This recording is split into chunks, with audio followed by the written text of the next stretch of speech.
Good morning, everybody. I guess I shouldn't say good morning. I don't know when you're watching this. We are carrying on with Chapter 2, working on transformations. And I've posted the videos for 2.4. There were 2 videos. And so today we're moving on to something a little bit different. We're doing 2.5, which is inverse functions. And I have these steps written out for you, but you can also find them in your, if you go to Teams and you go to the section at the top that says Class Notebook.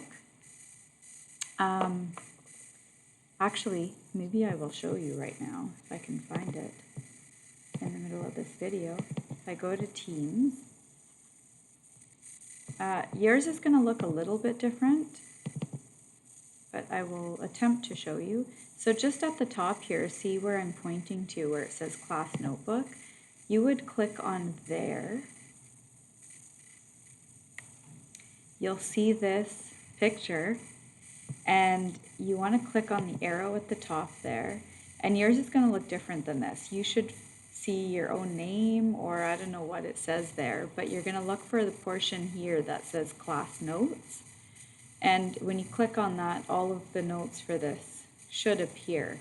If there's any issues with that, just let me know in Teams or send me an email, and I can direct you or guide you with where to go with that. So hopefully that'll make it a bit easier. Instead of having to write everything out, you can print them out ahead of time, or you can, if you have a tablet, you can just write on the tablet as I'm going through the lesson with you. So it makes things a bit quicker, hopefully. That's the goal. Okay, so starting with this, the inverse of a function undoes what the other function does. So that sounds confusing, but basically all I'm trying to say is that they are opposites. So you've kind of already dealt with stuff like that before, but we're going to look at it, of course, in a new or different context. And so I've broken it down into steps to make it easier for you to understand and to follow along. So to find the inverse of y equals f of x, number 1 is verify that f is a one-to-one function. And just to refresh your memory with that, we went through how to do that, and that would be to do the vertical line test first. If it passes the vertical line test, then you would want to try the horizontal line test. So if it passes both of those tests, and you can refer back to past videos or your notes to see what I mean by that. But if it passes both of those tests, then we could say that it's a one-to-one function. Okay, so if you've already done that and determined that it is, then we can move on to the next thing, which is replace f of x with y. I'll show you with an actual example, but at first I guess we'll just talk our way through this. So once you've done that, interchange the x and the y, so you're going to swap them. And then 4, you would solve the new equation. Again, that's my abbreviation for equation. If you haven't seen it before, I think I mentioned it in the last video. So solve the new equation for y, or isolate y as we normally would. And then step number 5 is replace the new y with this notation. Notice that it looks like f of x, but it looks like there's this exponent of -1. That's not an exponent, that's actually the notation we use to indicate that it's an inverse. So this, if you see this in a question, that's how you'll know that you're starting or working with an inverse. So that's the first thing to do with this. And now that you have those steps, or I just briefly went through them, let's actually try an example. So here's the first one. Determine the inverse for f of x equals 4x plus 1. Now, I don't want to show, can I? I feel like if I show you all this, it might be too small, but I guess maybe you'll have the option to zoom in on your computers. I don't know. I'm going to try it out. And know that the videos hopefully will get better with time, but it's all pretty new to me, so bear with me and be patient, and maybe give me feedback if something's not working or something went wrong. I watch them back after to double check, but if I miss something or I've made a mistake or something, please do let me know. But basically, let's take this and follow the steps that are written at the top. So 4x plus 1, we know from past knowledge that that's just a linear function. Y equals mx plus b is what I'm thinking of, and I feel like you have enough background on that to sort of know. So I can say that, yeah, step number 1 is taken care of. So I can move on to step number 2. Replace f of x with y. So I can rewrite this and say y equals 4x plus 1. It means exactly the same thing. So we're done with that part. Maybe I should take these away and do them now that we're going through it. And this is a good habit to get into. Interchange the x and the y. So basically we're going to swap these out. So I'm going to instead say x equals 4y plus 1. So we've done that part. And then solve the new equation for y. So basically I want to get this guy by itself. And I'd say this every year if you've had me before. But algebra is all about opposites, so we're going to get rid of this minus 1 on both sides. And we would have x minus 1 equals 4y. And if we're just wanting y by itself, we would divide both sides by 4. And that would get rid of this. And so what you actually end up getting is y equals x minus 1 over 4. But notice that it says for step number 5, replace the new y with this inverse notation. So I'm going to rewrite it up here because I'm running out of room. But inverse of f of x is x minus 1 over 4. And that's what I would put for my end result.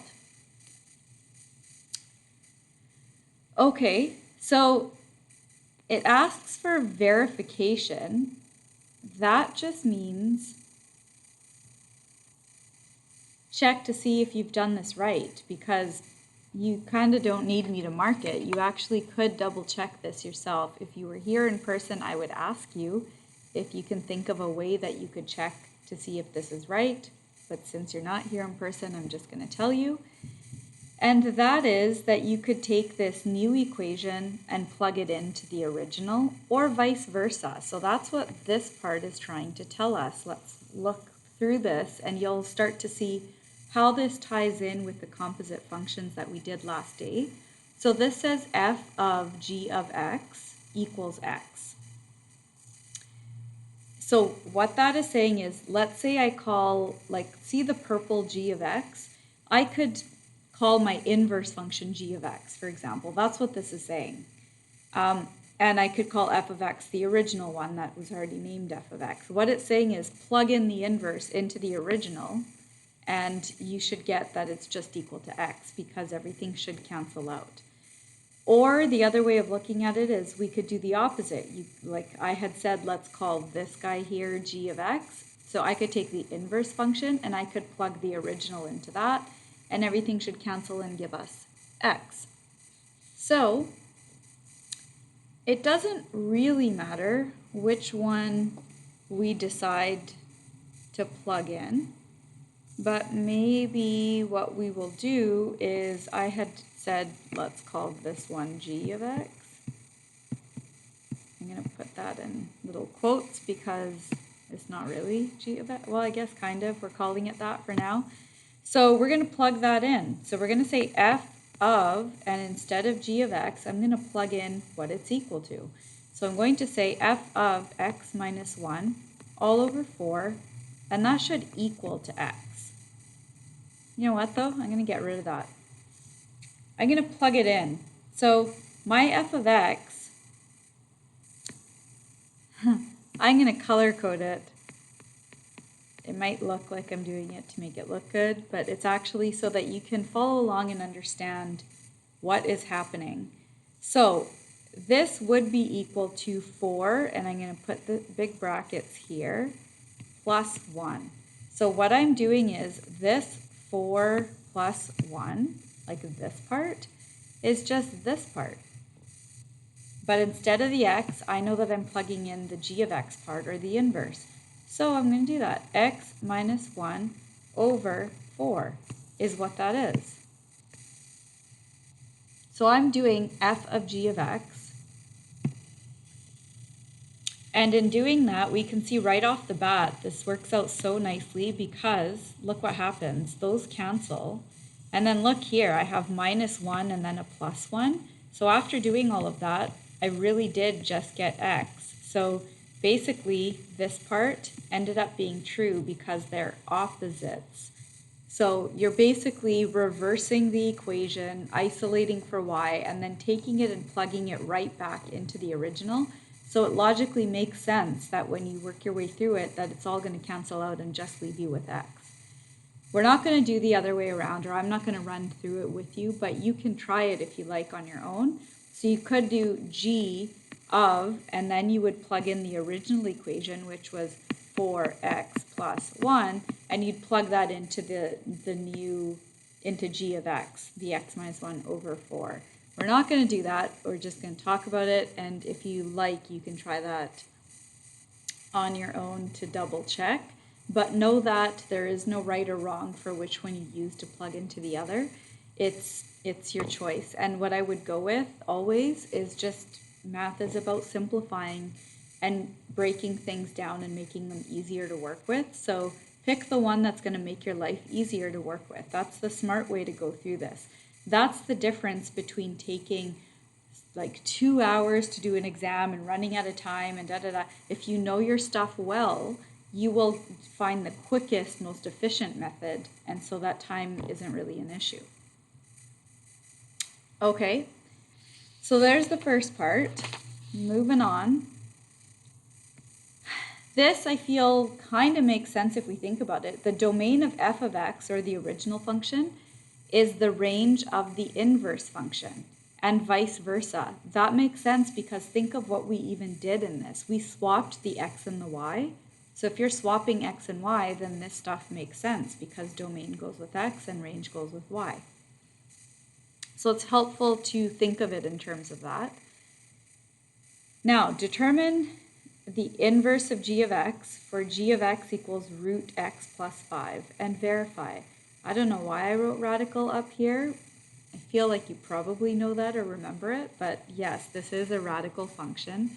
And in one of the videos I told you we'll be doing a whole chapter on that this year. So, working our way through this, going through the steps, the first step is we need to know if this is a one-to-one function. So, I don't remember at this point if you've graphed these before. I don't know why I don't remember. But let's just quickly sketch, and I'm going to get rid of it after, but just so that, like, you're not in front of me, so I don't know. I can't ask you if you've done this before or not. So I'm just going to assume you know nothing, and I'm going to start from scratch. So this would be a radical equation or graph that starts at -5. That's what that x plus 5 does. This is actually similar to the transformation stuff that we learned with parabolas a couple of days ago, or whenever you watched it, but a couple of videos ago, I guess I should say. So it would end up looking like this. So it is a one-to-one function, so it's good to go, and I can work with this the way that it is. So I'm going to get rid of this because we don't actually need it, but step 1 is taken care of. I can say that that's good to go. It's a one-to-one function. You can always resort back to table of values, sketching it out, but we don't want to rely on that because, again, the speed thing and accuracy, you want to be good enough at this stuff that you know how to do it. So if we go to step number 2 was, I don't know, do we want to number them? I feel like maybe that's going to make things more confusing. I'm just going to do it here. Y equals root x plus 5. So the second step was just to rewrite it with a y.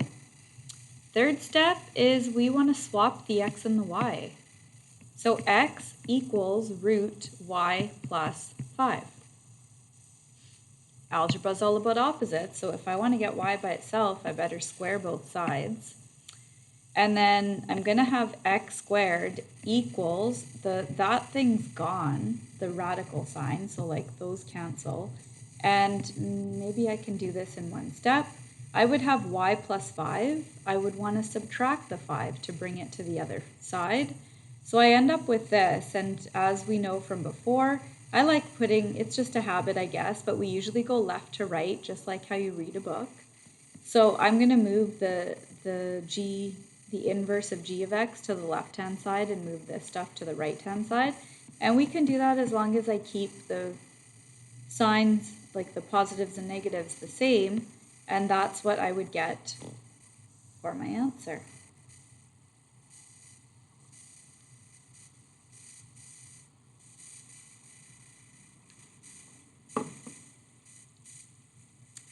Okay, determine the domain of the inverse function. So here's our inverse function.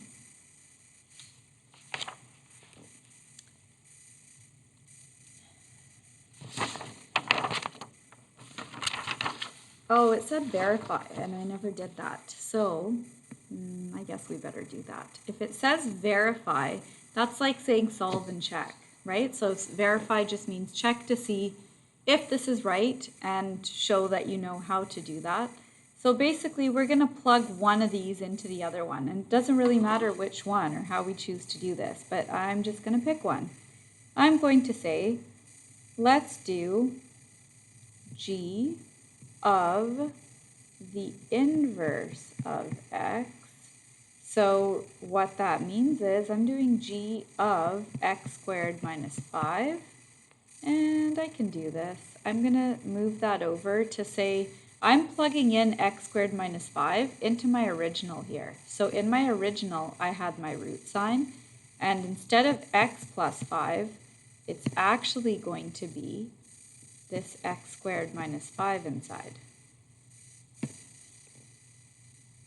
Tough to do over a video because I don't know if you're following along, if I'm going too fast. I'll try to remember to slow down a bit, but hopefully we're okay so far, especially because of the colors that hopefully make this a bit easier to understand and to follow along with. So I just took the inverse and I plugged it into the original.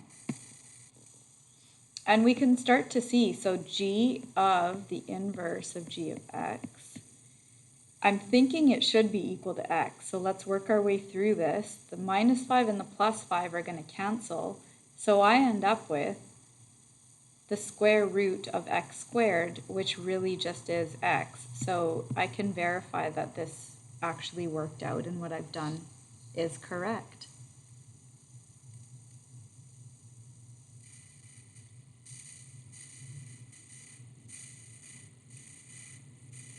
Okay. So,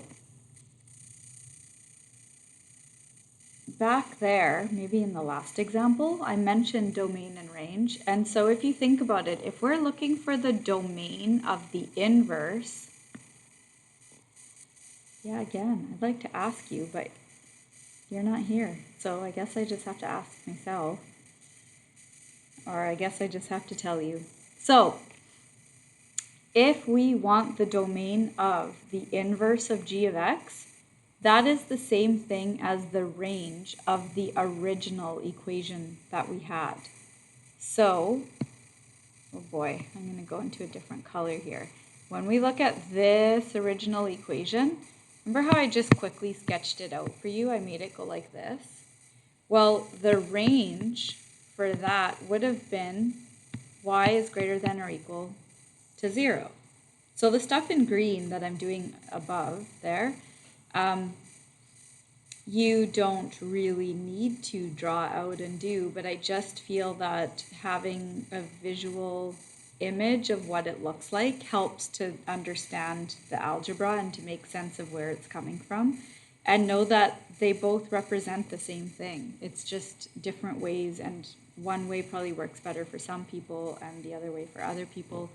But you've got to know both of them. So I just find it's helpful to refer back to graphs, and as much as possible I will do that. And if I don't do that and you're just working on questions yourself, I would recommend that as a tool to use. If you can get a visual image of what it looks like, it's going to make things easier for you. So determine the domain. Well, in order to make sense of this, if the range was y is greater than or equal to 0, then the domain, well, let me first say this. That's going to be the range of the original g of x, which is y is greater than or equal to 0. So therefore, the domain of, this is horrible writing, the domain of, I'm trying to balance a bunch of things. I'm trying to write on this while the thing is propped up so that you can also see my face, so you don't feel like you're just learning from a ghost.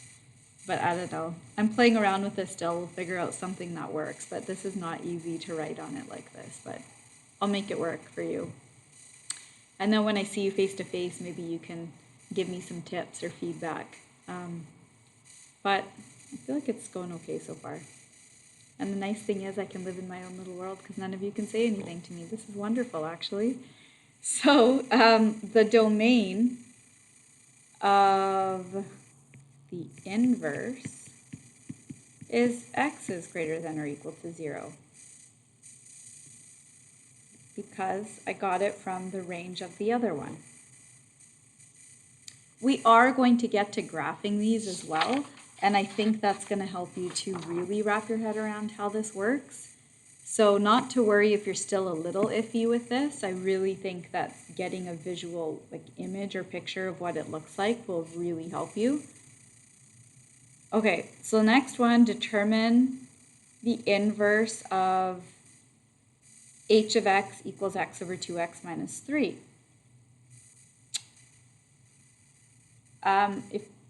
Again on the video, what I would do, or what I want you to do right now, is I want you to hit pause, and I want you to try this question on your own. So I've gone through a few of them with you, walked you through it step by step.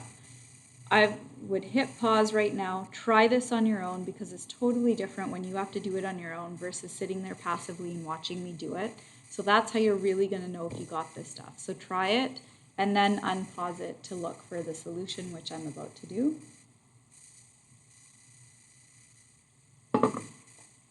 So first step is we're going to call this y equals x over 2x minus 3. Next thing, I'm going to swap these two. X equals y over 2y minus 3. Okay, this is going to get a little bit crazy because we have two y's to look at and we need to not make it that way. So we need to find a way to simplify things or to isolate the y in order to make this easier to work with. So it's not really easy to work with or to figure out with this y at the bottom. So let's multiply, the 2y minus 3. So let's multiply both sides by 2y minus 3. That'll get rid of it here. So I would have 2xy minus 3x equals y. The next step would be 2xy minus y equals 3x. So I've just swapped the 3x and the y, the minus 3x and the y, because I'm going to carry on up here because I'm running out of room. I want to factor out the y out of here. So I'm going to pull out the y, and inside I'd have 2x minus 1. And then the whole thing is still equal to the 3x that was already on the right side. I think the video thing will be great because you can pause if you're confused or I'm going too fast or repeat, but we'll see. And then if I want y by itself, and algebra is all about opposites, we're going to divide both sides by 2x minus 1. And just to be super clear, I'm writing out every single little step so that it's clear to you, but you don't have to necessarily. Like this part, you don't have to do all that. Just do it. Over 2x minus 1. And then our last step is we write it in the proper inverse notation. So we would say the inverse of h of x is 3x over 2x minus 1. And then we can put a box around it to show in all that mess that this is the solution. I'm going to say this, repeat it, and stress it all year long, I guess over 10 weeks. It's really important that you keep things clear, neat, and organized, because I see a lot of mistakes over the years that actually aren't necessarily math mistakes. It's that people forgot a negative or missed a number or something because they have a big mess in front of them. And that hurts when you even know how to do something and you just made a little mistake. The way to avoid that is to set things up nicely and neatly, which is funny because this, what I'm looking at right now, isn't looking that neat, but you get the idea. And then same thing, I would say right now to pause and try this next one on your own.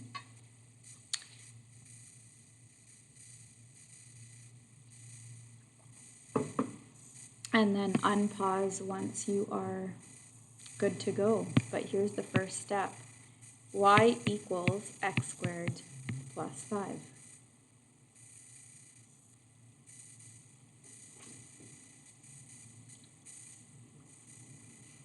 Okay, then we want to switch these. X equals y squared plus 5. So we swap these two. So I think by now you're probably starting to pick up, like, I know I had all those steps written out, but I think you probably have them memorized. So x minus 5 equals y squared, and then to get rid of the squared, we would have to square root both sides. So x minus 5 equals y. And then we like to write it in our proper notation. So the inverse of h of x is equal to the root of x minus 5. And that's a nice way to sort of show this and how it's going. Like this. Okay, and then if h of x is greater than or equal to 0, then the inverse of x is going to be root x minus 5. That's what we got here. If h of x is less than or equal to 0, then the inverse is going to be negative x plus 5. Negative root x minus 5. I'm going to show you what this is talking about with a graph because this is kind of confusing. So the original x squared plus 5 is a parabola that's just been moved up 5. So it would look something like this. What this is saying is if we have the original h of x, so this pink parabola I've drawn, where x is greater than or equal to 0, it would be this part. So because the original, remember how we were supposed to check, this is my mistake. Our first step was to check to see if this is a one-to-one function. This one wasn't because it would pass the vertical line test, but notice if I drew a horizontal line, it would pass in these two spots, which we don't want.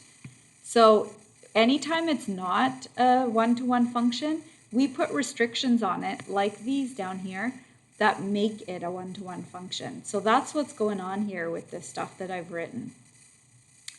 So if x is greater than or equal to 0, we're talking about this green part, then it's referring to the positive radical of this, because technically this could be plus or minus.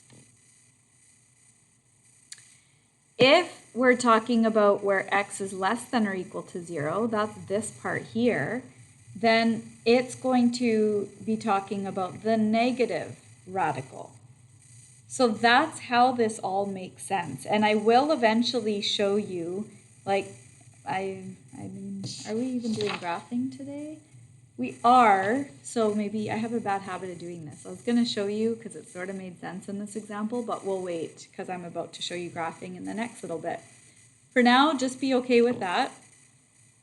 And we'll get into graphing next, so you'll see exactly where that's coming from. Hopefully that's clear. So donc on to graphs of inverse functions.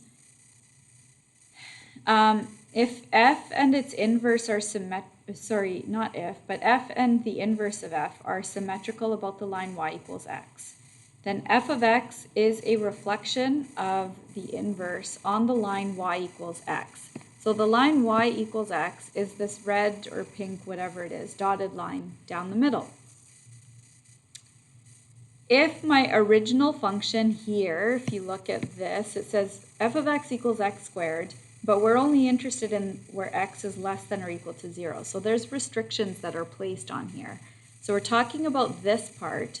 Then if I go to get the inverse of this, it would, all of those points would just get reflected over this dotted line. So that's how, so I would, if that's negative 2, 4, this point here, then I would have a point here that is 4, negative 2. So that's how I'd come up with this point. If this is like negative 1, 1, then I'd have 1, negative 1, which is this point here. So that's how you come up with a reflected image, and it's reflected over this diagonal line going through your graph.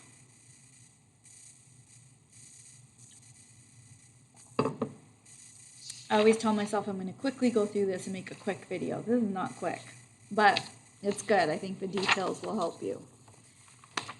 So, transformations in inverse functions.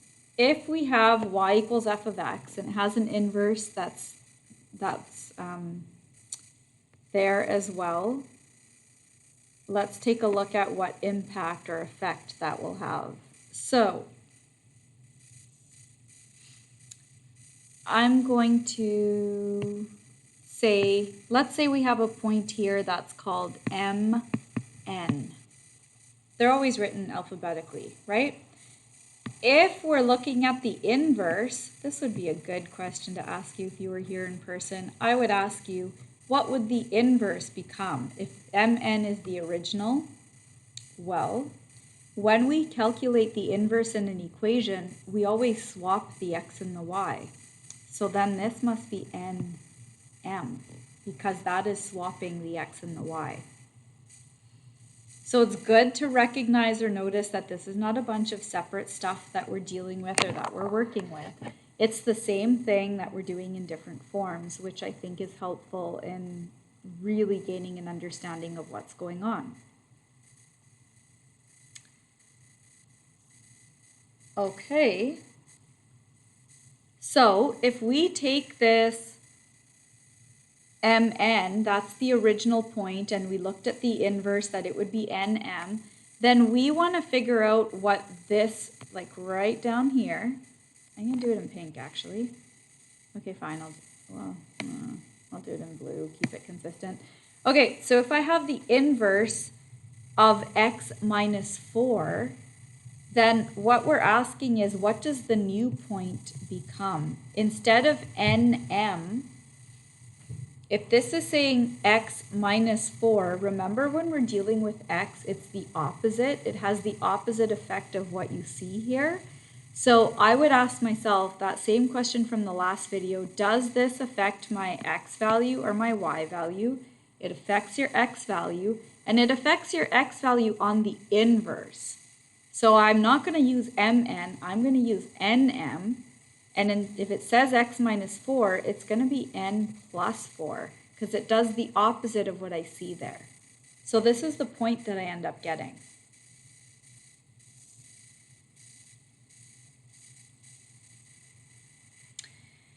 And when I have this next one, the inverse of f of x plus 5, again I ask myself, does this affect my x value or my y value? And since it's over here separate from the f of x, it affects the y value. So I am dealing with the inverse, so I'm using this nm point again, not the original. So I'm going to say n because nothing there affects the x value. But for my m value, it's actually going to be m plus 5. This is the type of stuff that has the potential to look confusing, but if you go in this clear step-by-step sort of manner, I think you're going to find it's not too bad. It can go from feeling overwhelming and so confusing. Like if you just walked in and saw this, it looks like a different language. It looks very confusing. But if we break it down into these small, bite-sized little steps and pieces, it's not so overwhelming. So for this last one, same question we would ask ourselves. does this affect the x value or the y value for both of them?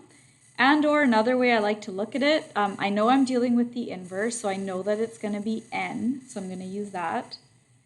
And then I'm going to pick out like which of these things affects my x value, because that's the part I'm starting with first. So which one's going to have an impact on n? And the answer is the 2. But remember, when we're dealing with x's, like this is a stretch, this 2. But if it says 2x, it actually, what I do to the x value is I 1/2 it. Like I multiply it by 1/2. So it's the opposite of what I see in that equation. And then if I look at my m value, if it says -3, well, with the m value is the y value, and with the y value you take it as you see it, so it's actually going to be -3m. So yeah, it looks kind of confusing, but if you take this approach, I hope that it's not so confusing and it's a little easier to make sense of. And there's your suggested assignment for the day. How much of that you're doing is up to you. What I would suggest, like this is a grade 12 course, you've got to know yourselves. If you go through this and you're struggling with number 2, and I've assigned odd letters, that's what this means, odd letters. So meaning A, C, E, etc. If you're struggling still, do all of them. So the more practice you get, the better it'll be. And if you are like you really know it and you feel like you've gotten the hang of it, you decide how much you're doing. But this is the suggested amount, and